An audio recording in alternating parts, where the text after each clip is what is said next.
नमस्कार आपण समस्त को ओडिशा पाणीपाग चैनल रे स्वागत। राज्यर किछि अंचल रे मौसुमी वायु प्रवेश कर सारी जार प्रभाव रे आगामी 4-5 दिन पर्यंत राज्यर अधिकांश जिले में बिजुली घड़घड़ी सह प्रबल वर्षार संभावना रोचे।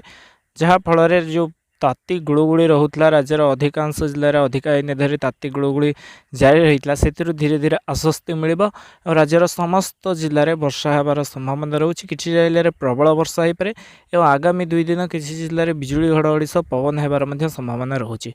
तो आगामी 5 दिन क्यों जिले में अधिक वर्षा हो बिजुली घड़घड़ी पवन हो से संपर्क में संपूर्ण भाव जानापी भिडियो संपूर्ण रूप शेष पर्यंत देखो। वर्तमान समय राज्यर किसी अंचल में मौसुमी वायु प्रवेश कर सारी धीरे धीरे आगामी 3-4 दिन भितर राज्यर अधिकांश जिले में मौसुमी वायु प्रवेश कर वर्षा हो कि आगामी दिने 2 दिन जो वर्षा हो से समय बिजुली घड़घड़ी परिमाण अधिक कारण एवं गरम तातीर परिमाण संपूर्ण रूपे कमिनी।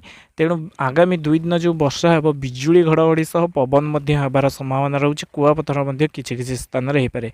तो आगामी जो 2 दिन पर्यंत 14 तारीख अपराह्न पर्यंत विशेषकर जाजपुर, भद्रक, केन्द्रापड़ा, जगतसिंहपुर, खोर्धा, कटक, पुरी, नयागढ़, अनुगुल, ढेंकानाल, कंधमाल, बौद्ध ये सब जिला, रायगड़ा, कलाहांडी, बलांगीर ये सब जिला एवं गंजाम होबार संभावना रोचे। नयागढ़, गंजाम, पुरी, खोर्धा उत्तर ओडिशा और उपकूल ओडिशा जिला मानक बिजुली घड़घड़ी सह वर्षा और वर्षा समय पवन होबार संभावना रोचे आगामी दिने 2 दिन पर्यंत। ता छड़ा राज्यर अन्य जिले हो पाए कि मुझे जिला गुड़िया कहली से प्रभाव अधिक हो पाए।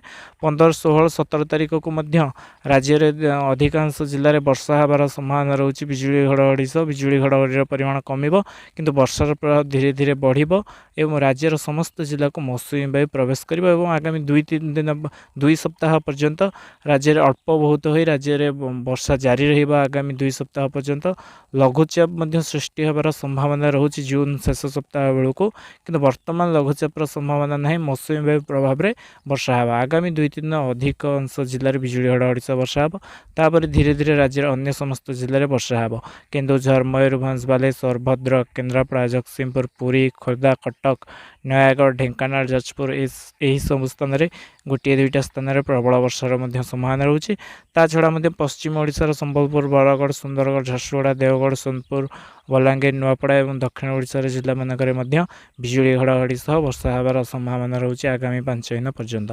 आपण मैंने जोड़ी रुहतु ओडिशा पाणीपाग आगुआ आसुवा वर्षा और पाणीपाग आगुआ और सठिक खबर जानिए।